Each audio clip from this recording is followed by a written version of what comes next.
All right, let me take you back to a time in life way before all-you-can-eat buffets existed, way before Uber existed, way before you could order a large meat lover's pizza pie from Domino's Pizza, get delivered 30 minutes or less for free, way before any of that happened. Imagine you're a member of the Hadza group, a group of hunters and gatherers in northern Tanzania.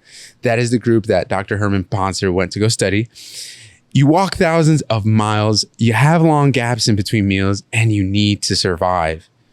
Besides the metabolic adaptations used to reduce your total daily energy expenditure to survive, you're more than likely depending on some fuel tanks to get energy throughout the day. Those fuel tanks? Fat!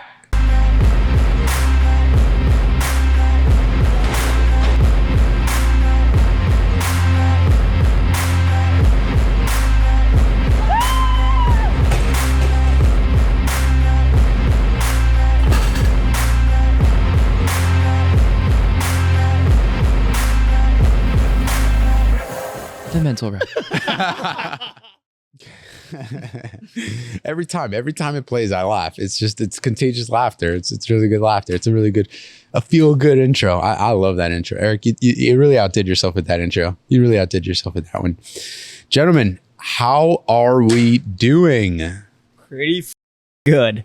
Swear word in the first sentence. Every time. You might as well get used to it. I'm good. You good? All right. Peachy keen. Happy Father's Day to all the dog dads and cat dads here. No actual dads here. It's okay. I'm still waiting. Any client wins for the week? Oh, actually, I have one. It's not exactly a client win, but I thought we'd change it up a little bit and, quickly say happy birthday to Jorge. Surprise. What a surprise. I'm really surprised that you did not see me carry this cake over here. I really did. When did you get this? We have soundtracks. Well, happy birthday to you. Happy birthday to you. Please play this double. Happy birthday, dear Jorge. Happy birthday To you. Don't forget to make a wish, Jorge. All right. I wish with all my Can't heart. say it. You gotta. The something from worlds apart. Hold on, I forgot the line. Let me read that. I wish with all my heart Couple to crumbs. fly with dragons in a land apart. It was one It candle. didn't go out. It was one candle. I'm too far. This time it went out. There you go. All right. Okay. Thank you guys. Thank I you. like how you didn't get that close. Thank Well, you. you only get spat half your wish. over the entire cake.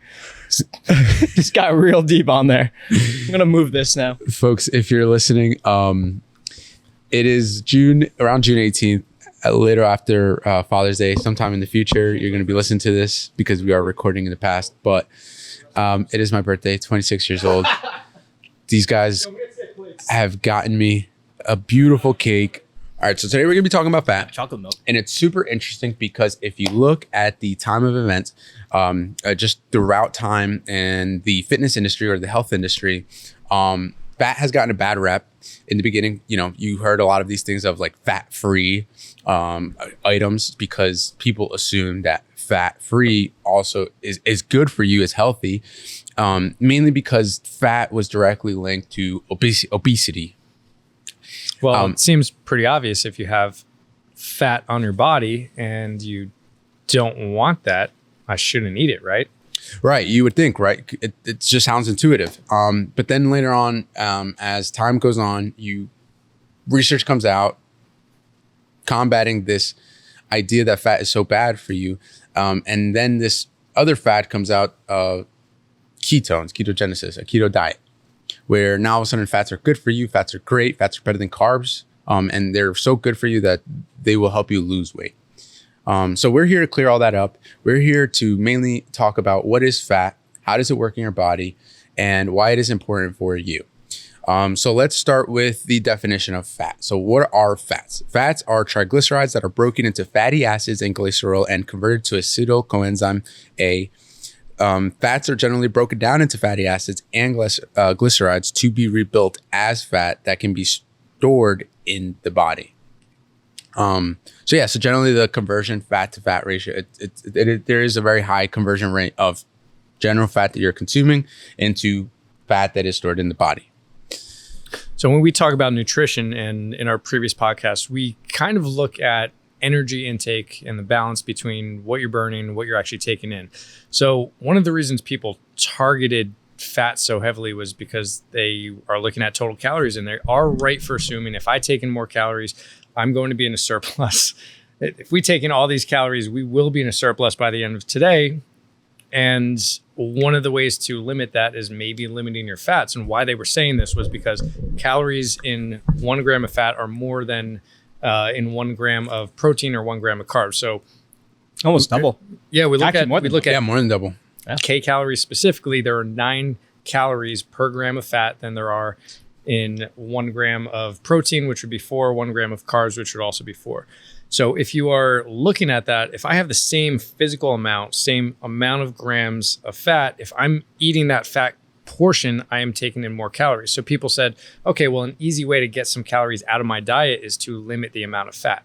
And there is some truth to that, but that's not the whole story. So I love what you're doing there. I love that you're emphasizing the point of the calories being the foundation of weight gain, weight loss. So that's always fundamental. Calories in, calories out. Excess calories in get stored into adipose tissue or other forms of tissue. Caloric deficit, you're tapping into those fuel tanks or those adipose tissue that holds stored fat, and you're using up that energy. So more than anything, just to reiterate exactly what you just said, calories in, calories out trumps the goal of weight loss or weight gain. So if that's true, if I get more calories per gram and I'm cutting out fat in my diet, why wouldn't that be the best solution for fat loss? All right, so let's go into that. Why do we need fats? So number one, we know that fats are reserve tanks for energy. So if you think about it, when you have long bouts or long periods of time in between meals, when you're not eating very frequently, the energy that is going to be used for you to continue just regular human operations, whether it's just walking, thinking, moving, breathing, that's probably going to, if it's not coming from the food that's already being digested, it's going to be coming from those reserve tanks or that fat that you have stored. So that's one of the major and most apparent usages of fat. So we're using fat for energy. So quickly, that has to do with what's called beta oxidation, where we have fatty acids that are in our blood tissues. Those are broken down. ATP or energy is released. We use those for normal processes, thinking, breathing, just basically our resting state. Now that can produce energy for a long period of time. That's why when even us just sitting at rest, we're not working out right now, we are digesting, we're talking, we are thinking, we can produce that ATP pretty sustainably through that system. So we do need some stores and reserves to pull from there. Yeah, absolutely. Our body is mainly comprised of water, right? And in order to structure that water that on a microscopic level, we're going to use fats because water and oil do not mix. Some fats are used to build structures like cell membranes, myelin sheaths that coat our nerves and parts of our brains. Some of these fats can't be built by reformulating others, which is why they're called essential fatty acids or omega-3s. So this is another reason why fats are incredibly important, is just for cell health. A lot of this information that I'm getting from fats, I'm honestly just reiterating, and I'm just kind of summarizing some of the stuff that I read from Burn. Dr. Herman Ponsard, he's the one that went into northern Tanzania and studied the Hadza group, which is a group of hunters and gatherers, to compare and contrast the way that these humans that walk thousands of miles, eat very little throughout the day, and live with limited resources are able to survive in comparison to someone like us who's sedentary, has food available almost everywhere they go. I mean, right now I'm staring at a cake. So we talk about why we need fats. If fats are so important for us. So to reiterate, they're important for our normal bodily processes. They're normal for sustained energy for many activities that we do, but they're also important for natural hormone production. So I think, Dan, if you could talk about that a little bit, why do we need fats for normal hormone production, and why is that important? Yeah, no, definitely. It's interesting because a lot of the research shows like a lot of conflicting information. And I think it's because a lot of the diet that we see is either, both ends of the spectrum, either too high, too low, take it out because it's going to cause too much fat. And there's going to be issues with men's estrogen levels, increasing fat. So I guess circle back. Testosterone is obviously like one of our hormones that most men produce. It's good for just overall like bodily function, muscle growth, fat loss, all of that. Too much fat is going to be an issue because it converts in the body testosterone into estrogen, which isn't always great for guys. But it's interesting. I saw a research study that from, I think it was Worcester University or the University of Worcester, talking about fat levels. So the importance behind it is like, we want testosterone as men. I think that's kind of something that's pretty understood. Guys over 40 often refer to it as the fountain of youth. So it's because it just regulates so many different things in the body. Interesting thing with this study is, taking about, I think it says 206 individuals, putting them on both high fats and low fat diets. The interesting thing about this, the low fat, about 20% of their diet was just fats. 10 to 15% of their testosterone levels dropped. So it's incredibly important just to make sure that we're helping ourselves regulate the difference between, hey, not having too much where we can increase other health complications, but then also not keeping it too low where we can also regulate our hormones. So also, what is this relation between fats and hormones? I guess if we're going to kind of circle back, so two major hormones that it kind of refers to, or I guess is tied to, or like I said earlier, testosterone and estrogen. And hormones, to keep it simple, they're really, we'll say, signalers in the body for tissues to get a desired response. If certain glands release one hormone, that goes to another area of tissues and that tells them to do something else. It's a signaler. So we get a release of testosterone, we get a chain of other effects as well that maybe make it easier to burn fat, easier to build muscle, things along those lines. Increase energy and increase libido. It's I guess this is kind of going off tangent, but a couple of our friends who I'm not going to name, who may go to this gym or not, they've gone through a few bodybuilding preps. And one thing that they always note is they just have a very low libido, partially probably because energy's low, because the calorie deficit's low, but then also research shows like what we were talking about before, just lower fats, lower calories, all of that, it's going to lower your overall testosterone level, and you're just not going to you're going to have a hard time getting it up. Yeah, I think that's interesting because it's one of the metabolic adaptations that occur when you have low energy available to you is some form of conservation of energy so that you can digest food properly, so that your brain can just function, and so that you can clean out any toxins in your body.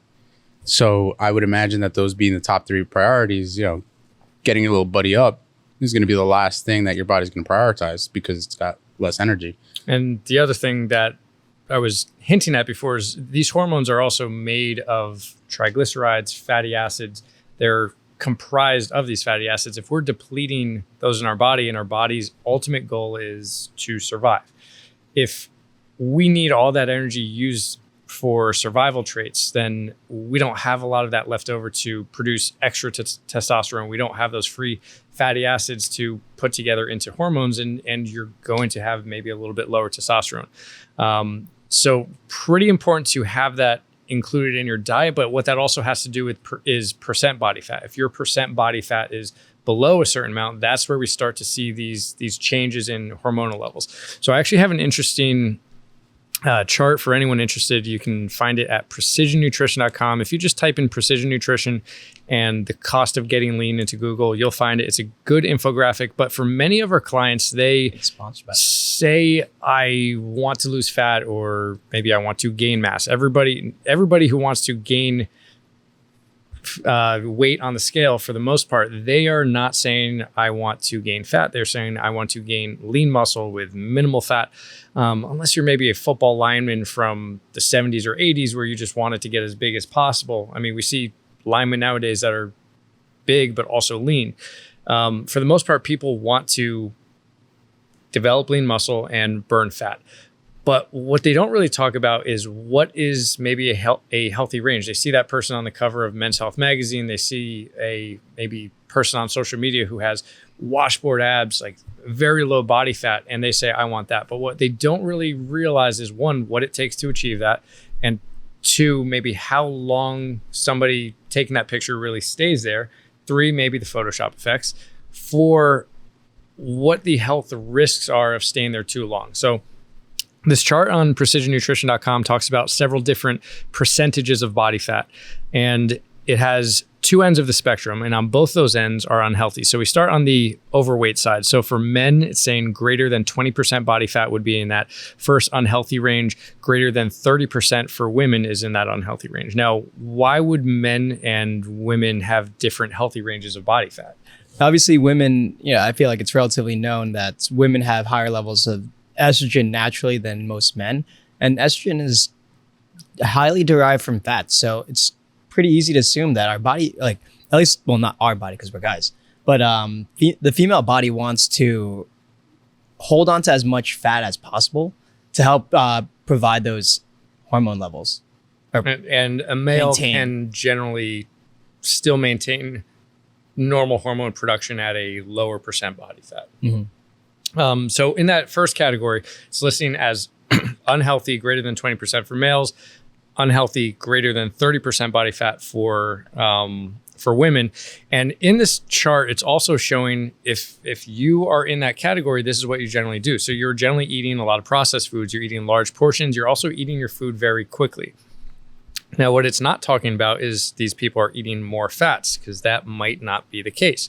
Things that they're doing less, they're not really exercising much. You are eating fewer whole foods, and also sleep. So sleep has a big impact on your stress hormones. Stress hormones also have a lot to do with how we use energy, store energy. So that probably will be a separate podcast topic in the future. But if you have a client coming to us and they're saying, I want to lose fat, but they're not sleeping well, I probably want to prioritize that first, because that's a pretty important piece of the puzzle. That next category down, it's looking at a healthy range. So we have healthy. I'm just going to go through these three different categories and lump them all together. The three ranges that they say are healthy, starting for males, on the high end, 15 to 20%, on the low end, 6 to 9%. Would be in that healthy range. For women, the high range of healthy would be 30%. The lowest range of healthy would be about 16%. Notice, still higher than males. Now, on the other end of the spectrum, we have this image of your washboard ab guy, your bodybuilding looking guy, and people who look very ripped, and what a lot of people would probably look at and say, I want to live like that. But is that necessarily healthy? This category is also labeled as unhealthy: males with less than 6% body fat, women with less than 16%. So at this category, the people who really fall into this range, and I like that they specify this, they say elite bodybuilders on contest day. So not all the time, but on contest day, they want to get a little more dry, a little more lean, and spend a short amount of time there, because you have to recognize it's what they're doing for their sport, but it's not necessarily the ideal healthy human. You're not producing the right amount of hormones. You don't have good energy levels. You are going to have some sacrifices and trade-offs there. So the benefits, you may feel pride at achieving your athletic goal. You may look good in the mirror, but the trade-offs include possible difficulty socializing in typical situations, because you have to make such strict restrictions with regard to your food and calorie intake. You really have to spend a lot of time committing to measuring and tracking your foods. You have to have a strict focus on diet and exercise, that sometimes if you spend too long in this category, that could lead to things like disordered eating. And also the time required to actually exercise. This type of level really needs to be your number one thing in life. And you probably should have a coach associated with you that's guiding you out of that once that contest is over and once you're ready to resume a healthier lifestyle. Yeah, I was going to say that's also rather unsustainable, because if I'm looking at that chart, that's less than 6% for men and less than 9% for females. I don't think that's sustainable, just because generally speaking, almost everything you're going to consume, if you're not making it yourself and not controlling it entirely, it's going to have some form of fat. Maybe just milk alone has like 4 or 5 grams of fat per 8 ounces. Don't quote me on that, but yeah, just about anything that you're gonna eat is gonna have some form of fat content in it, and that's not necessarily a bad thing. So what we're trying to say is that could be a good thing. But inversely, I kind of want to jump into the other side of consuming too much fat. You know, what happens when you consume too much fat? You might experience some levels of lethargicism. Is that a word? You're gonna feel lethargic. You're gonna feel very lethargic. So Dan, how did you feel when you consumed that? You had Domino's last night, right? You had Domino's? Call them out. No, I'm calling him out. of course not. He had Domino's last night, folks. Fuck, I had like a pie to myself. You had a whole pie to yourself. And how did you feel right after that pie to yourself? Oh, I felt awesome. You felt great, right? No, I felt terrible. Yeah, and I would imagine that the reason why you felt that bad was because of the high amounts of fat that you had. Did you put that into your MyFitnessPal? Yeah, I did. How many grams of fat did that have? I don't remember grams, but I think total calories was about like 1,400. 1,400. I'm curious how much of that was derived from fat. Just to reiterate, 1 gram of fat contains 9 calories. So it takes time for your body to digest that fat. If that fat was transported throughout your body via bloodstream, then it would eventually clog up the bloodstream and be very fatal to you. And that's, I guess, where we'll jump into saturated fat and why saturated fat isn't necessarily Roughly 88, the by the way. 88 grams Yeah. of fat in one sitting. Yikes. But yeah, so then let's jump into like saturated fats, polyunsaturated fats, monounsaturated fats. Saturated fats are probably going to fall into the category of the eat less category. Saturated fats, great way to distinguish saturated fats from polyunsaturated or monounsaturated fats is I use the basic rule of, is this fat a solid in room temperature environments? If the answer is yes, then it's probably consisting of high amounts of saturated fat, which you want to limit. If the answer is no, if it's like mostly like an oil, then I would venture off to say that you couldn't indulge in some of that. Not to say completely just eradicate all types of fats that are solids in room temperature environments, because certain things like butter, I'm thinking salmon, the fat contents in Grass-fed salmon, butter, certain healthy cheeses. yeah, some of those stuff is Your good. high-protein cheese. Right. So why don't we hop into that? Scott, you seem to have like one of these cool charts. I do. So again, we don't like to label foods as good foods or bad foods.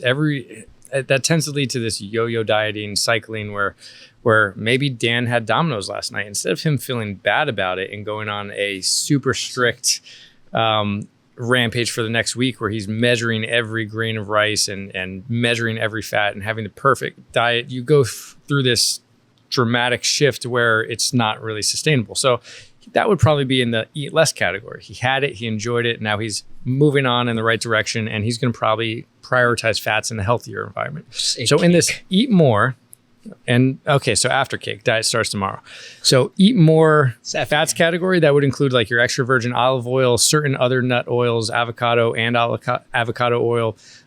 They actually list cheese aged greater than 6 months. I'd like to look into the reason behind that, but interesting. Usually your higher protein cheeses, egg yolks, certain nuts, seeds, olives, and then fresh unprocessed coconuts would be in that category. Keep in mind though, so a lot of people tend to fall into this other trap where they say, oh, this is a healthy fat. I say peanut butter, avocado, guacamole is probably one of the biggest things that people mistake for that. They say, this is a healthy fat, it's avocado. That means I could have as much as possible. But we just talked about how there's a lot more calories per gram. And at the end of the day, when it comes to body composition and overall all health, we do want some energy balance there. So even if it's a healthy fat, and that is a fat that our body can absorb pretty well, we do want to still recognize that there are more calories. Please don't drop cake on the turf. We do want to recognize that there are more calories per gram of that. So just like you can still get fat from eating a ton of these healthy fats if you're not watching the portions. From the eat some category. And I just want to jump in. Just generally speaking, excess of anything is bad for you. You know, you never want to just you could drown off excess water. Yeah. Eat some category, you're going to have other types of oils that we tend to see pretty prevalent. I mean, they list canola oil. I like to avoid that entirely for other reasons. Or just what I've read on how it interacts with the brain, and I like to go as minimally processed as possible, but they use like creamer in that category, trail mix often because it also has a lot of other things, usually pretty rich in carbohydrates. They usually throw some candy and stuff in there too. And then eat less category. That's going to be our vegetable oils, our shortening, our sunflower oil is listed in that category, safflower oil, canola oil. You actually see a lot of these in foods that are generally marketed to us as healthy. Many of our gluten-free foods that like people went on that gluten-free craze, more so than just the people who needed it, in my opinion. You go to the supermarket and you see the entire gluten-free section, and every single one of those is bound with some type of these oils. So they're not generally the healthiest, and we do want to minimize how much of that is in there. Other things like bacon and sausage, just because they are higher in the less desirable fats. So those super saturated fats that we were talking about, those are going to be the ones that we want to have a little bit less in our diet. You know, what's really interesting is how a lot of foods market their foods as being healthier because they have high amounts of omega-3s, omega-6s. So yeah, we see some foods that on one side they're saying low fat, no fat, minimal fat. And then on the other side, they're saying high in omega-3s, omega-6s. Those are also our healthy fats. And we need those in our diet for things like inflammatory balance. And those are healthy fats that you find in things like fish oils. That's why a lot of people take a fish oil supplement. That is one of the few supplements that I'll recommend for athletes. But if we get a good balance of those two, the omega-3s, omega-6s, that helps with inflammatory balance. And I say balance because inflammation is something that our body needs, but we don't need too much of it. So when we get injured, and we will talk about this on another podcast, if you get injured, you go through an inflammatory process that we need chemical mediators, we need hormones, we need certain things that are helping with that. But that shouldn't last forever. It shouldn't last too long. It shouldn't be too much of a dramatic effect. So if we are keeping good, healthy omega-3s, omega-6s, which also things like walnuts, some milks are fortified with it. Just look for those on your labels. Those are helping to benefit our inflammatory balance. Some key takeaways from today's episode, folks. Fat in moderation is good for you. Especially healthy fats. Especially healthy fats for Avocados. cell health, fuel storages, and hormone balances. Eat some of those healthy fats, like you just mentioned. From that good category, we have or eat more category. We have avocados, we have nuts, seeds, usually the minimally processed stuff. Your avocado oils, coconut oils, cheesecake and right there. not a whole cake. About half of the cake. And we only got and olive oils as well. Yeah. And just before we go, I did want to cite my source on a lot of the information that I got from from fats. Dr. Herman Ponser, PhD. If you are interested in learning more about just basic nutritional info, highly suggest you read his book. It is for someone who did not study anatomy or science or biology or any of that sort in college. It was a little bit of a difficult read. I did have to reread some things to fully digest what he was saying, but it was very insightful nonetheless. So quick shout out there. And another quick shout out to our producer, Eric. Thank you for always driving out close to an hour away to record these episodes. He does a phenomenal job at recording, the post-production, structuring every episode, helping us structure every episode so that we are professional and efficient. But yeah, that's all I got for today, guys. Thank you, and have a phenomenal day.